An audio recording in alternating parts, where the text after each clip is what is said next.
서울 신촌의 한 대학가.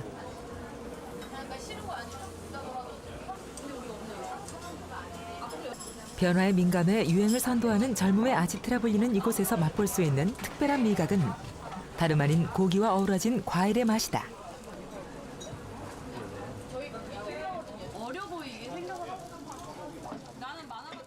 과일이 쌈이 될까? 도대체 같이 먹으면 무슨 맛일까? 이렇게 의아해들 많이 하시거든요. 근데 막상 드셔본 다음에는 이렇게 깜짝 놀라시는 분들 많이 계세요. 아, 이게 이렇게 맞는구나. 고기가 너무 이게 맛있는 거예요. 과일향하고 어울려서. 와인에 절인 사과를 비롯해 오렌지, 키위 등 계절 과일과 한우의 만남. 상큼함과 담백함, 이 두 가지 맛이 적절히 조화를 이룰 수 있는 건 쌈이라는 우리 음식 문화를 퓨전적 감각으로 되살려 놓은 데 있다.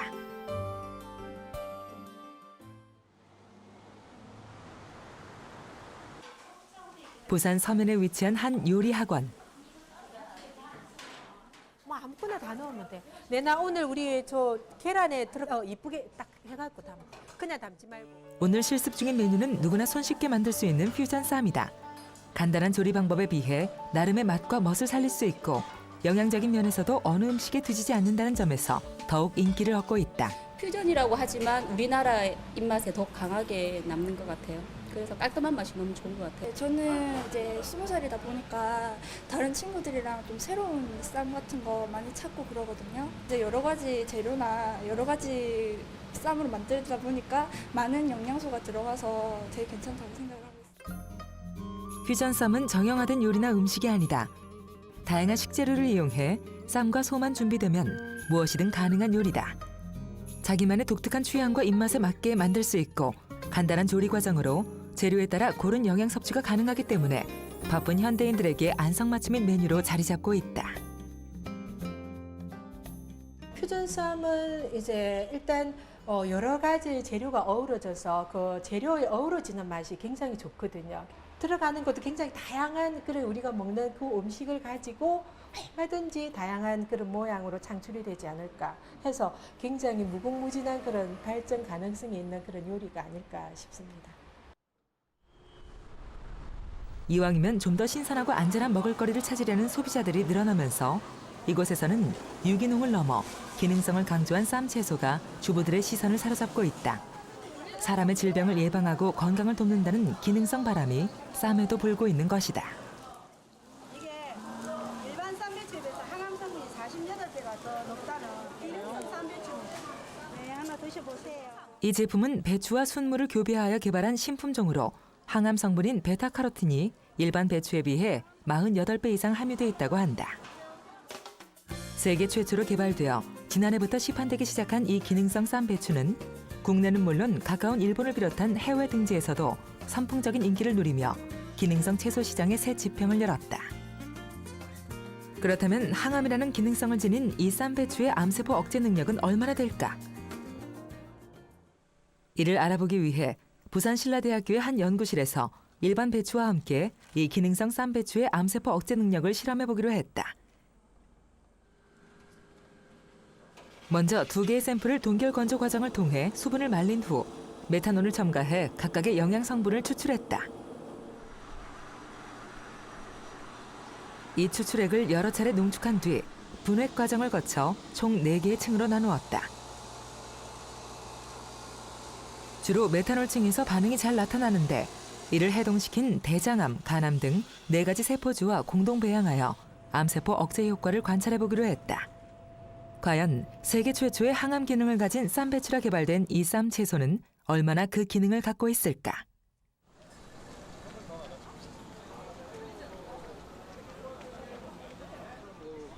이른 저녁부터 문전성시를 이루고 있는 이 집은 대패 삼겹이란 신메뉴를 개발한 곳으로 유명하지만 고기에 곁들이는 다양한 계절 쌈으로 더 알려져 있다. 최근 웰빙 바람이 거세지면서 채식주의자뿐만 아니라 육식을 즐기는 사람들까지도 육식과 함께 쌈으로 채식을 곁들이면서 이제 이러한 쌈 채소와 고기는 우리 식탁에서 마치 실과 바늘처럼 여겨지고 있다.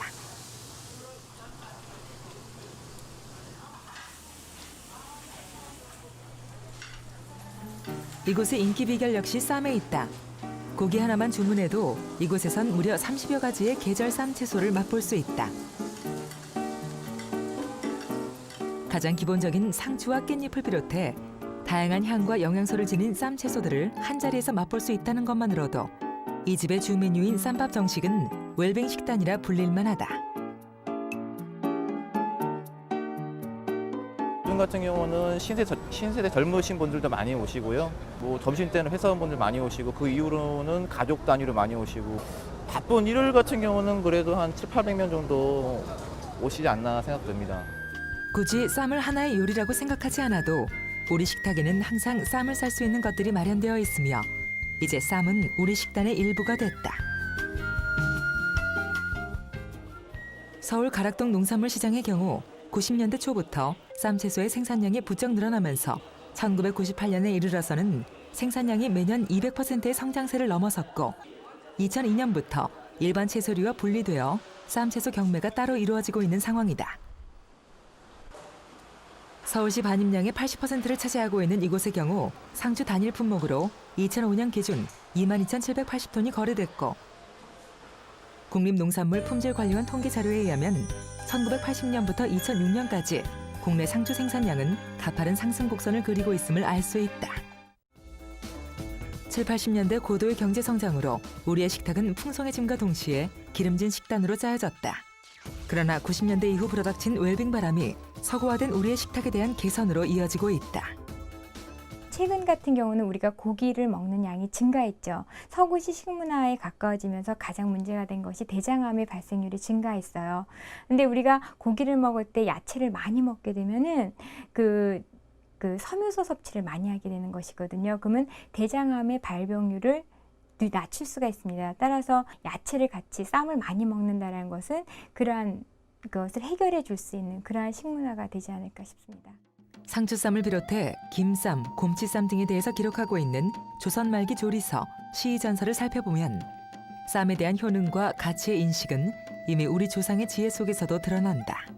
상추를 정이 씻어 다른 물에 담고 기름을 쳐서 개어 담고 고추장에 황용을 다져 넣고 생선을 넣어 파를 계람하게 썰고 기름을 쳐서 실파와 숯갓을 항상 곁에 담으라. 조선시대 선비 지침서인 사소절의 기록을 보아도 이미 우리 선조들은 쌀밥과 생채를 쌈으로 먹는 영양학적 지혜를 터득하고 있었음을 알 수 있다. 먼저 수저로 밥을 떠 밥그릇 위에 가로놓고 젓가락으로 상추 2~3입을 들어 밥을 싼 후 입에 넣고서 그 다음 된장을 떠먹는다. 상추쌈은 손바닥으로 수담스럽게 먹어야 제맛이 나는 법이다. 야채를 이용하게 되면은 실제로 무기질과 비타민이 많고요. 또 하나는 그 밥 같은 경우에는 산성 음식입니다.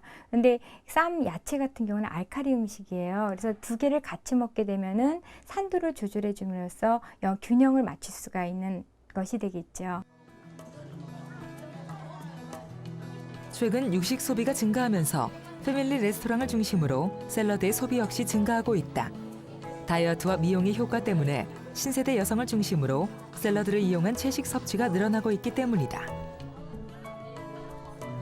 샐러드는 쌈과 대비되는 서양식 채식 섭취 방법의 하나로 다양한 채소들을 섞어 드레싱을 얹어 먹게 되는데 이 과정에서 채소를 통째로 먹는 쌈과는 달리 샐러드는 썰거나 뜯거나 잘려진 채로 드레싱과 함께 섭취하게 되는 것이다. 그렇다면 이렇게 절단 과정을 거치는 샐러드식 채식과 쌈으로 먹는 채식 간의 영양 성분 보존 정도의 차이가 있을까? 이를 확인해 보기 위해 간단한 실험을 해보기로 했다. 샐러드식으로 절단 과정을 거친 깻잎과 쌈으로 쓰이는 통깻잎의 비타민C 보존 정도를 알아보기로 했다. 채 썬 깻잎과 통깻잎 각 30장에 포함되어 있는 비타민C 성분을 확인하기 위해 식품공전의 비타민C 정량 분석법을 사용, 각각의 시료를 30분간 실온 보관 후 용매를 이용하여 시료에 포함된 비타민C를 녹여 그 양을 측정해 보았다. 그 결과 두 시료의 비타민C의 량은 큰 차이를 보였다.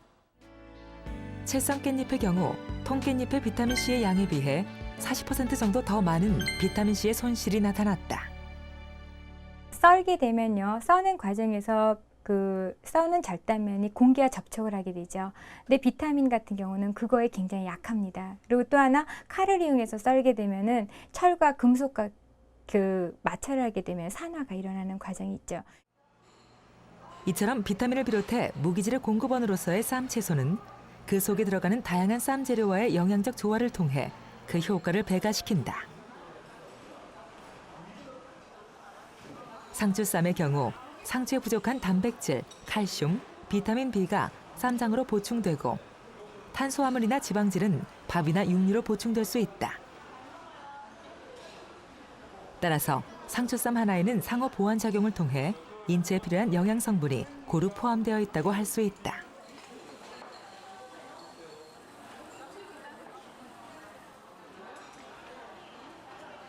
일단은 고기만 먹었을 때는 고기에 대한 특유의 이제 비린내라든지 그런데 향이 좀 강했는데 쌈하고 같이 먹음으로 해서 해소 작용도 하고요.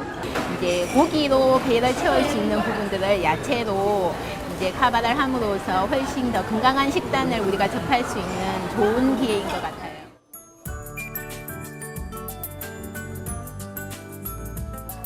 특히 깻잎은 비타민은 물론 칼슘, 철분 등 무기질 함량이 높은 대표적인 알칼리성 식품으로 세포를 부활시키고 혈액을 맑게 하는 작용을 한다.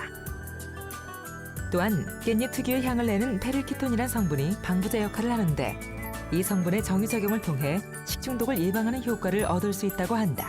이런 그 야채들은 살균 효과가 뛰어납니다. 항균 효과가 뛰어나고 우리가 회를 먹을 때 깻잎을 곁들여 먹는 것도 이런 살균 효과 때문에 그 아주 좋은 그 컴바인이 되는 그런 식품이 아닐까 생각이 됩니다. 상추의 경우 동의보감에 의하면 와거라 하여 근육과 뼈를 튼튼하게 하는 것은 물론 오장의 기운을 고르게 하여 머리를 맑게 한다고 알려져 있다. 또한 본초 강목에 의하면 상추는 정력에 좋아 이를 많이 재배하면 그 집 부인의 음욕을 간접적으로 나타낸다 하여 남몰래 뒤뜰에 심어먹는 채소로 기록되고 있다. 체질에 따라 소음인과 태양인의 경우 궁합이 잘 맞아 식욕이 왕성해지고 피로 회복에 좋은 효과를 볼 수 있는 반면 태음인은 많이 섭취하면 식욕이 떨어지거나 쉽게 피로를 느낄 수 있다. 또한 상추 줄기에서 나오는 흰액에 포함된 성분인 락토신과 락토레신 때문에 진통이나 진정작용이 있어 심신을 편안하게 해주는 기능을 한다. 우리 문화는 자연과 함께했던 문화입니다. 그래서 그런 경우를 오늘날 우리가 친환경적 또는 친자연적 그런 생태 문화라고 얘기하지 않습니까? 그 중심에 바로 쌈과 같이 우리 어른들이 함께했던 그런 문화가 활인 생기초, 그래서 사람의 힘과 에너지를 북돋아주는 그러한 음식 문화라고 할 수 있습니다.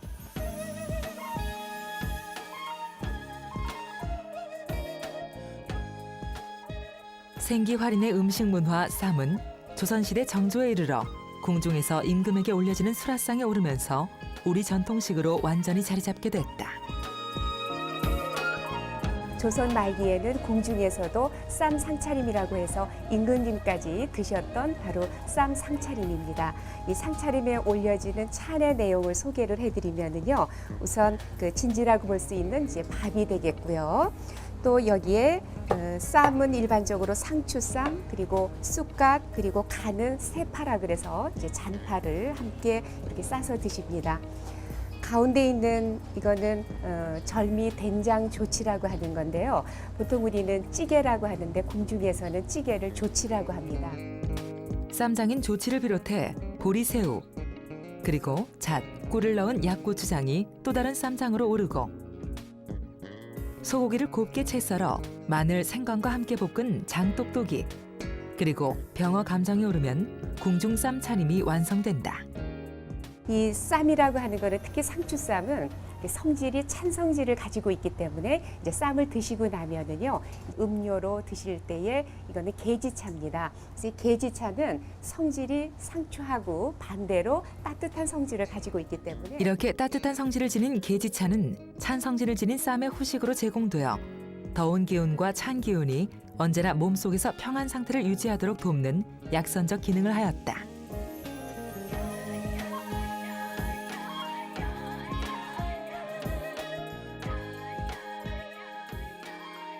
이처럼 약선적 효과를 지닌 쌈의 절정은 바로 밀쌈으로 만든 구절판이다. 밀쌈에 다양한 채소와 육류를 싸서 먹는 쌈으로 황색은 위장, 적색은 심장, 청색은 간장, 그리고 백색과 흑색은 각각 폐와 신장과 관련되어 있어 우리의 오장육부를 튼튼히 해주는 약선의 효과를 지니고 있다고 보았다. 이처럼 오방색을 포함하고 있어 현대의 컬러푸드에 버금가는 구절판은 우리 몸을 이롭게 하는 기능적 약선식으로 전해 내려오고 있다. 구절판이라고 그러는 거는 궁중 음식의 또 대표적인 또 음식이지만 그 음양오행이라는 그런 그 동양의 그 원리에 입각해서 만든 이제 음식이고요. 그래서 옛날서부터도 이 5가지의 그 색깔을 가지고 있는 오방색을 다 음식 속에다 넣어서 그 우리의 건강을 또 지킬 수 있는 그런 지혜를 우리 조상님들이 정말 아주 오래전서부터 연구를 하시고 또 그렇게 대대로 또 이렇게 물려주시고 그런 것 같아요. 조선시대 임금님 수라상에 오를 만큼 약선식으로 자리 잡았던 쌈이지만 이미 그 시작은 훨씬 과거로 거슬러 간다. 전통적으로 농경사회를 바탕으로 군락을 이루며 살아왔던 우리 민족은 국토의 70% 이상이 산으로 이루어졌기에 사시사철 계절에 맞는 채소를 언제나 수급할 수 있었고 이러한 채소는 둘의 품앗이 등 협업을 중시하는 우리 농경 문화 속에서 함께하는 먹을거리로 자리 잡아왔다. 아직도 우리 농촌에서 모내기와 같은 공동의 작업이 끝날 무렵 점심참을 차리기 위해 텃밭에 심어놓은 각종 채소를 한 움큼씩 따는 아낙네의 모습이나 마을 어귀 나무그늘에 앉아 시원한 막걸리 한 사발에 여유롭게 참을 즐기는 모습은 고스란히 남아있는 우리네 시골 풍경이다. 그 참 속에서 언제나 빠지지 않는 것이 바로 쌈이었으며 쌈은 너무나도 정겨운 전통 식문화였다.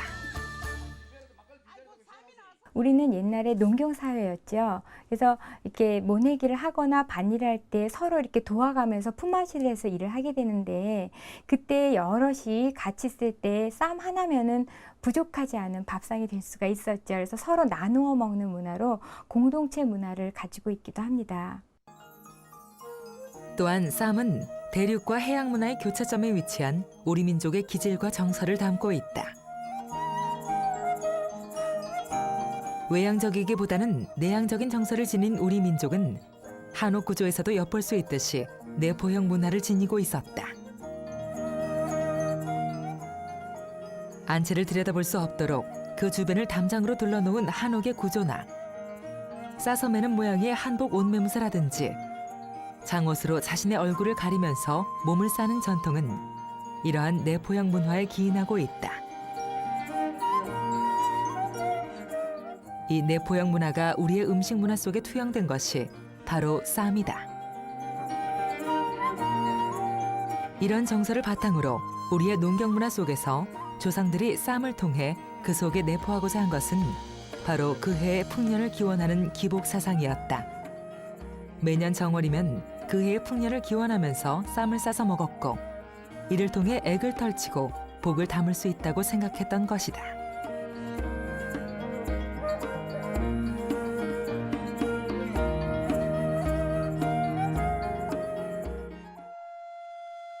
홍성무가 쓴 동국세시기에 의하면 정월하고도 상원, 즉 대보름에 행하는 세시풍속으로 복리라 하여 복을 싸먹는 복쌈을 들고 있다. 대보름날에 취나물이나 배추잎 또는 굽지 않은 김에 밥을 싸서 먹는다. 복쌈은 여러 개 만들어 그릇에 노적 쌓듯이 쌓아 성주님께 올린 다음 먹으면 복이 온다. 이는 인일까지 7가지의 나물을 먹어 병을 앓지 않고 추위를 견뎌내었다는 형초세시기에서 유래한 것이다. 여기서 형초세시기란 중국 양자강 유역에 번성했던 초나라의 세시와 풍습을 7세기 수나라에 이르러 정리한 풍속서를 말한다. 형초세시기라고 이제 알려진 세시 풍속을 기록한 책이 있는데 초나라의 그 세시 풍속을 기록을 했습니다만 그 책에 의하면 정월 그러니까 1월 1일부터 1월 7일 이제 인일이라고 되어 있는데 그렇게 7일 동안은 생야채를 먹는다고 기록되어 있습니다. 형초 세식의 정월 문화가 우리나라에 들어와서 정월 대보름날에 먹는 그러한 시식 음식으로 상추쌈이 하나 들고 있지 않나 이렇게 보는 거죠. 중국의 세시 풍속에서 전래한다는 이 기록은 상추의 유입 경로와도 일맥상통한다. 상추는 원래 지중해 지방의 작물로 인도 히말라야를 거쳐 중국의 사천 지방으로 전래된 후 다시 한반도로 전래된 작물이다. 사천은 지역적으로 굉장히 그 중요한 지역인데 아프리카에서 그 원산이라고 보는 벼가 인도를 경유해서 역시 사천에 와서 벼가 또 그 전파 기착지로서 중요시되는 곳이기 때문에 상추 하면은 그 벼 재배 작물하고도 밀접한 관계가 있고 기원으로 볼 때 상추는 중국으로부터 한반도로 전래된 작물이다. 이 상추는 청금채란 이름으로 널리 알려져 있는데 이는 청금을 주고서야 구할 수 있는 채소였다는 의미로 중국 수나라 사람들이 고구려 상인이 가져온 상추를 청금채라 불렀다는 해석도 있으며 고구려가 아니라 고려의 상인이란 설도 전한다. 하지만 연대기로 보아 고려인들이 수나라에 상추를 전할 수는 없었을 것이다. 시기상 그 시대는 고구려 시대이기 때문이다. 이와 관련해 조선의 역사서 해동 역사는 다음과 같이 전한다. 고려국의 사신이 오면 수나라 사람들이 채소의 종자를 구하면서 대가를 몹시 후하게 주어 이름이 천금채라고 하였는데 지금의 상치이다. 묵게 귀세에 이르기를 상치는 귀국으로부터 왔으므로 그렇게 이름한 것이다 하였고 창의록에서 이르기를 고국에서 왔다 하였고 천록지어에 이르기를 고려에서 왔다 하였다. 이는 아마도 귀국이 잘못 고국이 되고 고국이 다시 고려로 된 것인가. 전대의 역사서를 두루 상고해 보아도 귀국이란 나라가 없으니 상고할 수 없도다. 괴국은 한자의 괴자는 그거는 고구려가 아니죠. 한자의 괴는 그거는 분명히 고구려가 아니고 고려도 아닙니다. 괴국은 어느 나라냐면은 티베트 근처의 나라로 지금 상정하고 있기 때문에 그 문제는 좀 앞으로 논란의 여지가 있을 것 같습니다. 그럼에도 불구하고 해동 역사에 기록된 고려인들이 생채로 밥을 싸먹었다는 사실은 설득력을 갖고 있다. 이미 고려시대에 이르러서는 중국으로부터 전래된 상추가 완전히 우리의 전통 음식 쌈으로 자리 잡아 다시 중국 원나라로 역수출되고 있었던 것이다. 고려 상추의 진정한 가치는 당시 원나라 시인 양윤부의 원공사 난원자병에 잘 나타나 있다. 해당화는 꽃이 붉어 좋고 살구는 빛이 눈에 보기 좋구나. 더 좋은 것은 고려의 상추로서 마고의 향기보다 거하구나.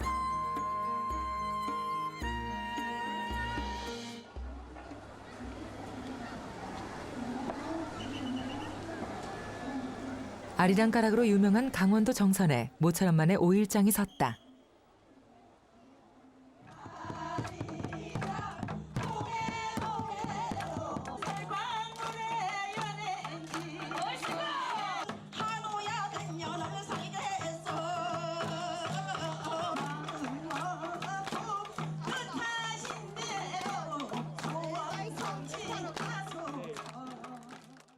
흥겨운 정선 아리랑 장단만큼이나 이곳을 대표하는 특산물은 바로 곤드레 나물이다.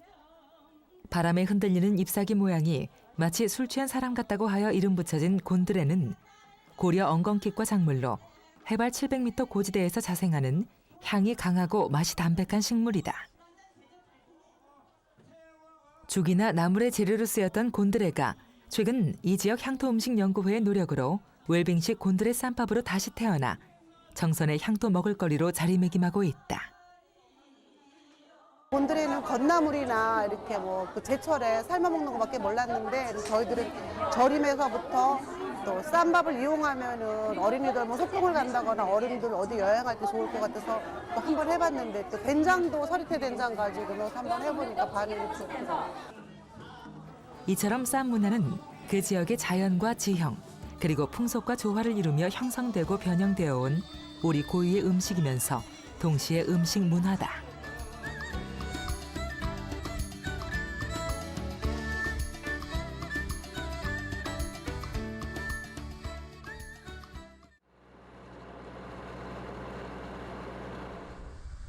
경남 남해 지종마을. 이곳 역시 쌈 문화가 지역의 특산물과 어우러져 발달한 음식으로 유명한 고장이다. 창선도와 남해읍이 만나는 물목으로 이곳은 물길이 좁고 물살이 빨라 조선시대로부터 내려온 원시어업인 죽방염어업이 성행하여 이곳의 멸치는 전국적으로도 유명하다. 이러한 멸치가 전통의 쌈 문화와 결합한 음식이 바로 멸치 쌈밥이다. 30년 넘게 멸치 쌈밥을 해온 이 식당엔 전국 각지에서 멸치 쌈밥을 맛보기 위해 달려온 손님들로 넘쳐난다. 주인장이 직접 담근 간장과 된장, 그리고 텃밭에 심은 상추에 신선한 남해 멸치를 어우러진 이 집 밥상은 어느새 이 동네를 멸치 쌈밥촌으로 만들어 놓았다. 좋은 맛이 나지. 메리치 다시를 내갖고 메리치 빼를 구워갖고 메리치 해하고 나면 그 간대 빼가 나오는데 그걸 구우면 육수가 너무 좋아. 정선의 곤드레 쌈밥과는 달리 남해의 멸치쌈의 경우는 쌈 채소가 아닌 쌈 재료에 지역 특산물이 도입된 사례다. 하지만 쌈 채소든 쌈 재료든 지역의 특수성과 어우러진 쌈의 계승 발전이란 점에서는 두 지역 모두 그 맥을 같이 하고 있다.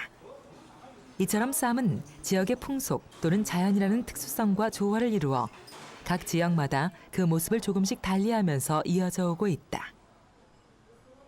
특별히 이제 지역에서 많이 나오는 재료를 쌈에다가 더 추가를 한다든지 또 쌈장 자체도 또 많이 나오는 뭐 해산물을 이용한다든지 또는 뭐 이렇게 묵은지를 이용한다든지 뭐 여러 가지 그렇게 다양한 고지방에 많이 나오는 것들을 이용해서 그 손쉽게 즐길 수 있는 그런 그 채식 문화라고 볼 수가 있죠. 경상도 쌈 차림을 살펴보면 먼저 다양한 쌈을 즐기는 것을 알 수 있다. 기본 쌈 외에 콩잎을 쪄서 쌈으로 이용하며 겨울엔 배추 속대에 쌈을 싸서 먹기도 한다. 이때 쌈장은 멸치젓갈을 주로 이용한다. 또한 남해 지방에서는 쌈 재료로 주로 고등어 같은 생선류를 고추장찌개처럼 자작하게 끓여서 쌈으로 먹기도 한다.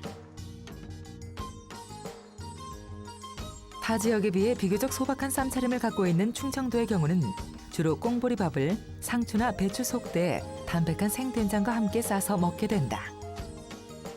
충청도 하면은 그냥 여름철에 뭐 이렇게 금방 만든 그런 막장에다가 좀 묽게 끓인 양념장으로 해서 그 호박잎 쌈을 즐기는 아주 소박한 그런 그 쌈 차림이라고 본다면 이 전라도식은 전라도는 원래 음식도 뭐 굉장히 그 종류가 다양하지 않습니까? 그래서 그 쌈 차림도 전라도식은 여러 가지의 그 쌈에다가 그 쌈장이 굉장히 독특한 것들이 많습니다.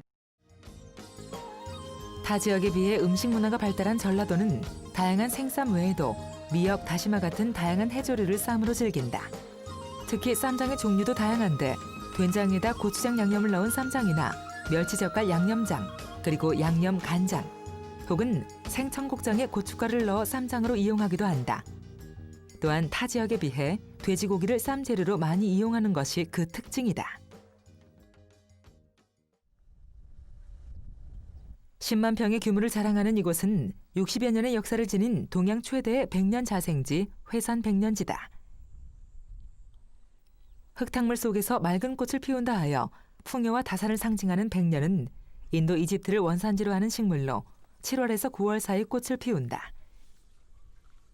열매 연실은 약재로, 연뿌리는 식용으로, 연잎은 연엽주나 술로 쓰이는 백년은 지혈과 어혈 제거는 물론 기침 가래를 잠재우고 지방을 분해하는 효능을 지닌 식물로 널리 알려져 있다. 푸짐한 전라도식 상차림을 자랑하는 이곳에서 빠질 수 없는 음식은 바로 연잎 쌈밥이다. 쌈으로 직접 먹지는 않지만 조리 과정에서 연잎의 맛과 향, 그리고 영양 성분이 쌈 속에 들어있는 오곡밥에 녹아 들어가 맛과 영양면에서 뛰어난 무한의 향토 음식이다. 특히 아미노산 성분인 셀레늄이 다량 함유된 무한 백년 쌈밥은 지역의 고기능성 특용 작물이 쌈 문화와 접목되어 향토 웰빙 먹을거리로 거듭난 좋은 사례다. 무안 같은 경우는 이 연은 축제와 농업과 또 제조업과 관광 이런 문화가 어우러진 하나의 상품이 되는 거고 그런 가운데서 이런 쌈밥은 실로 상당히 이제 시너지 효과가 큽니다. 우리 농촌과 지역 축제 그리고 향토 먹을거리의 결합. 이런 가운데 앞으로 무안의 연잎쌈은 한 단계 업그레이드된 우리의 전통 음식으로 자리매김하기에 충분한 가능성을 지니고 있다.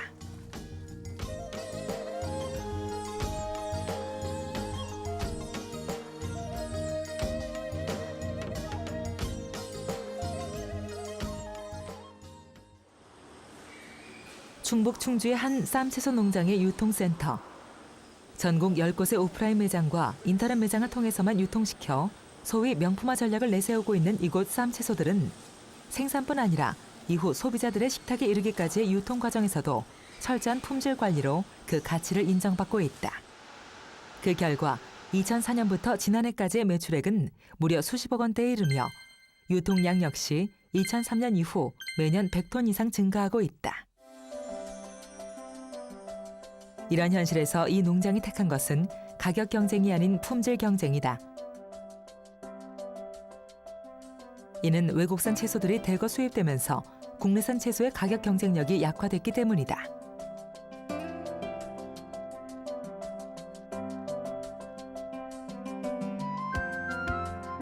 무려 100여 종에 이르는 쌈채소를 재배하는 이 농장은 자체 개발한 생태순환 농법을 통해 부가가치를 창출하고 있다.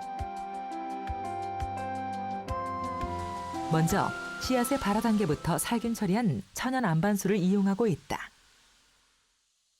옥과 맥반석 그리고 수출 토양에 공급하여 산성화를 방지하고 한약재와 미생물을 함께 발효시킨 퇴비를 직접 만들어 친환경 다품종 소량 생산 전략으로 소비자들의 취향에 맞춰가고 있다. 요즘 들어서는 소비자들이 이제 아주 힘이 막강해졌죠. 옛날처럼 많이 준다고 사가지고 하는 시대가 아니거든요. 앞으로의 새로운 트렌드도 그러한 쪽 방향으로 갈 겁니다. 그래서 소비자들도 그러한 깔끔하고 소량이지만 안전하고 맛있고 기능적인 채소들 점점 더 찾는 추세가 아주 오랫동안 지속될 겁니다. 6월의 녹음이 한껏 어우러진 이곳에 전국 각지에서 몰려든 도시민들이 오랜만에 자연의 푸르름을 만끽하고 있다. 가족끼리 농장의 여기저기를 둘러보는 이 행사는 올해로 11회째를 맞는 쌈축제 현장이다. 친환경의 현장을 직접 체험하게 하는 이 행사엔 이날 200여 명의 사람들이 몰려들었다. 근데 맛이 다 틀려요. 이것도 쌉쌀하다. 최근 채식에 대한 관심이 높아지면서 더불어 우리 쌈채소 역시 이러한 친환경 트렌드와 결합해 많은 소비자들에게 좋은 반응을 얻고 있다. 이날 쌈축제를 통해 소비자들은 우리의 쌈을 보다 안전하고 친근한 기능성 먹을거리로 받아들이고 있었다. 현장에서 직접 그냥 쓰지도 않고 그냥 먹었는데 이렇게 신선한 맛이 이렇게 달짝지근한 맛도 있고 쌉싸름한 맛도 있고 맛있으니까 일단은 쌉쌀하고 또 신선도도 월등히 낮고 또 아삭 씹히는 맛도 굉장하고요. 그러니까 어쩔 수 없이 자꾸 먹게 됐어요. 6월의 푸른 자연 속에서 느끼는 채식의 미각. 사람들은 그 속에서 자연의 일부를 그대로 몸 안으로 받아들이고 있었다. 자연이 빚어낸 소박한 밥상인 쌈은 이렇게 현대인들에게 생기활인의 문화로 재발견되고 있었다.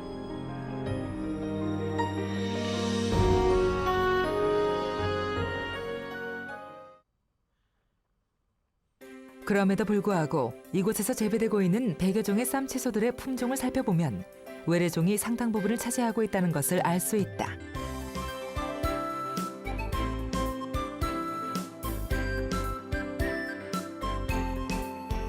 이렇게 우리 쌈채소 시장에 외래종의 침략이 조용히 진행되는 가운데 유독 눈길을 끄는 것은 국내 육종학자가 오랜 기간 개발해 상품화에 성공한 이 기능성 쌈채소다. 이 쌈 문화는 대개 우리나라 사람들이 주로 이용하는 식문화인데 지금 기존의 그 수입 그 쌈채소가 대부분 수입돼서 오는 게 많습니다. 뭐 국내에서 육성되는 것도 많이 있습니다만은 이제 그런 그 비율적으로 보면 그것보다는 외국에서 수입해 오는 게 상당히 많죠. 그래서 이제 그런 거를 갖다가 이제 대체할 수 있고 더 나아가서는 또 우리가 대략 그 수출도 할 수 있는 어떤 그것을 생각하면서 제가 육종을 하고 있죠. 바이오 테크놀로지를 이용해 배추와 양배추를 종간 교배하여 개발한 이 기능성 쌈채소는 칼슘의 경우 배추의 3배, 철분의 경우 배추나 상추의 4배 이상 함유하고 있으며 또한 기능성 물질인 아스코르브산의 함량이 높아 항암 효과에 대한 연구도 진행 중이다. 기능성 쪽이라는 것은 결국은 품종이 뒷받침해줘야 되거든요. 품종 육성이. 그렇게 보면은 지금 뭐 거의 이제 기능성이다 보니까 이제 색소 쪽으로 많이 가고 있거든요. 지금 일본도 그렇고 서양도 그렇고 다 지금 거의 기능성 쪽으로 가고 있는 것이 색소예요, 색소. 안토시아닌이라든가 뭐 베타카로틴이라든가. 시각적으로나 미각적으로 사람의 입맛을 당길 뿐 아니라 각종 영양 성분을 포함하고 있는 것으로 알려진 식물의 색소 성분은 주로 씨앗의 발화 단계에서 생성되는데 이때 식물이 싹을 틔우는 에너지 속에서 기능성 물질이 발현하는 것으로 알려지고 있다. 미래의 쌈 채소 시장은 이러한 기능성 연구로 흐를 것이란 판단 아래 이관우 교수 역시 이러한 색소 성분에 초점을 맞추어 기존의 쌈추에 붉은 색소를 가미한 홍쌈추와 홍경채, 로얄채 등의 개발에 성공하여 상품화를 목전에 두고 있는 상태다.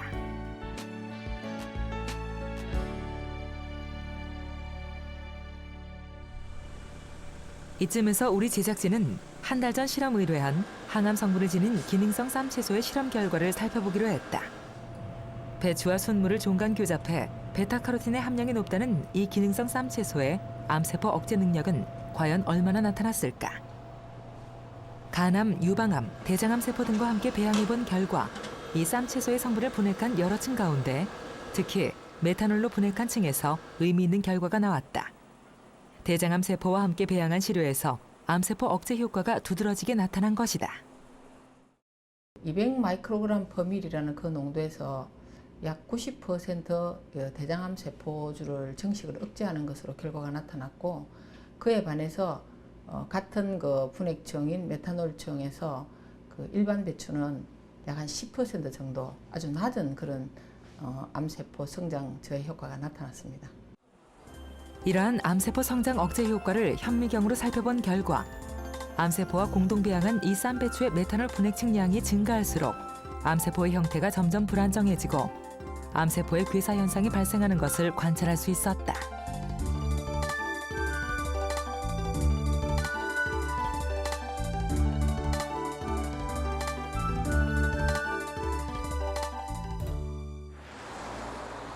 밤늦은 시각 가게 영업을 마치고 늦은 저녁을 먹는 이손희 주부. 그녀는 일주일에 서너 번은 꼭 이 기능성 쌈채소를 즐긴다. 5년 전 암투병 이후 치료에 성공했지만 이후 재발 가능성을 염려해 이 쌈채소를 먹기 시작한 지 벌써 1년이 지났다. 그 결과 식후 포만감의 억제는 물론 변비에서부터 피부 미용까지 다양한 효과를 얻을 수 있었다. 나는 아픈 지가 한 5년 정도 지났거든요. 그런데 또 재발 같은 게 이런 게 있잖아요. 항상 신경을 많이 쓰거든요. 그래서 항암 배추가 베타카로틴이 뭐 48배 하길래 기가 조금 다잖아요. 처음에 먹어보면은 자기가 느껴요. 한 봉지가 3일분 정도 돼요. 한 봉지고 300g이 한 사람당 한 봉지 300g 갖고 3일을 먹을 수 있는 양이 된다니까 혼자서요. 이 기능성 쌈배추는 국내의 한 종묘 기술사가 세계 최초로 개발한 기능성 채소다.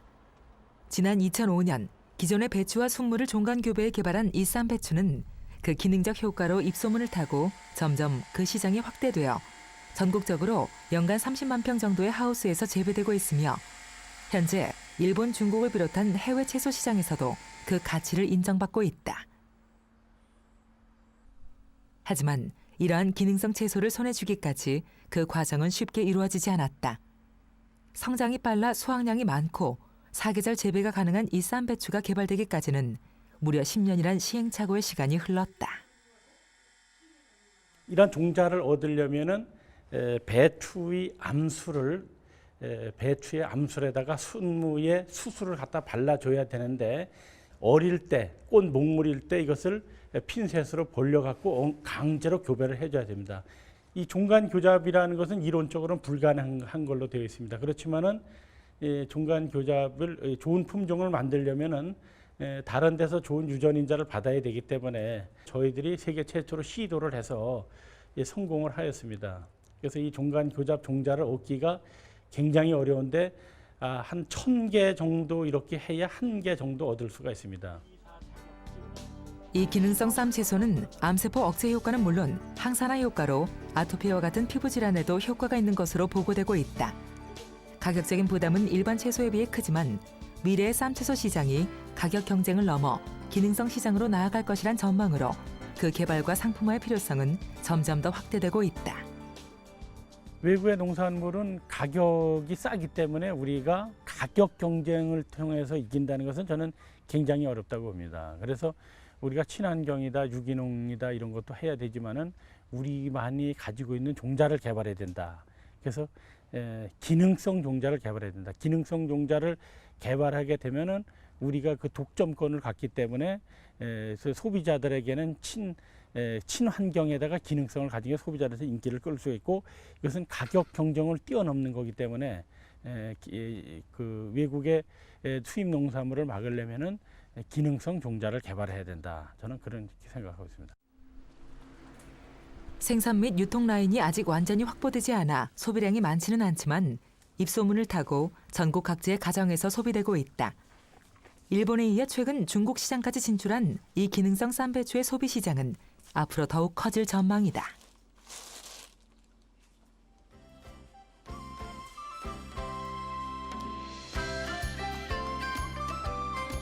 발효와 채식으로 대표되는 우리의 전통 음식 문화 가운데 김치와 된장이 발효의 대명사라면 쌈은 우리만의 대표적인 채식 문화다.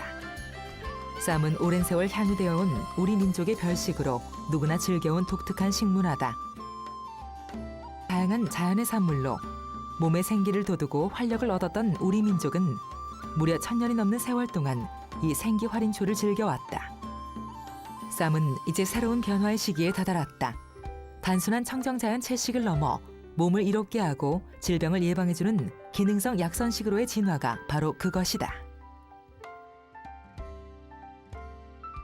우리의 약초, 우리 산에 나는 그 산나물 같은 경우를 최대한으로 활용해가지고 업그레이드 시켜가지고 실제로 다양한 그 쌈의 종류를 개발해야 된다. 우리가 흔히 얘기한 글로벌 감각에 맞는 우리 그 토종 속에 보이지 않는 가치 체계, 우리 조상들이 물려준 그 아주 감동적인 그 채소 유전자, 그런 경우를 오늘날 우리가 그 흔히 우리가 문화도 음식 문화라 얘기하는데 그런 경우를 살려내는 길이 아닌가. 또 우리나라 음식의 또 특징은 뭐냐면 약선입니다. 그러니까 음식을 음식으로 먹는 것이 아니라 약으로서 먹는 그러한 약선적인 개념이 굉장히 풍부하기 때문에 이러한 음식이 세계화되는 것은 전통에 입각한, 그러니까 전통, 한국의 전통이라고 하는 건 그 속에 약선도 포함된 겁니다. 그래서 약선에 입각한 그러한 세계인의 입맛에 맞게 개발이 되어야 됩니다. 일찍부터 청금채로 알려졌던 한반도의 쌈은 선조들의 지혜를 통해 궁중 약선식으로 거듭나면서 그 가치와 효능을 넓혀왔다. 이러한 약선식 속에 녹아있던 선조들의 지혜는 21세기 세계로 나아가는 우리 쌈의 또 다른 가능성을 암시하고 있다. 쌈에 대한 연구와 이를 통한 우리 쌈의 재발견은 그 속에 담긴 쌈의 기능성을 담아내는 방향으로 나아가야 할 것이다. 그럴 때 우리의 전통 약선 쌈은 세계인이 함께 즐기는 기능성 음식으로 자리매김할 수 있을 것이기 때문이다.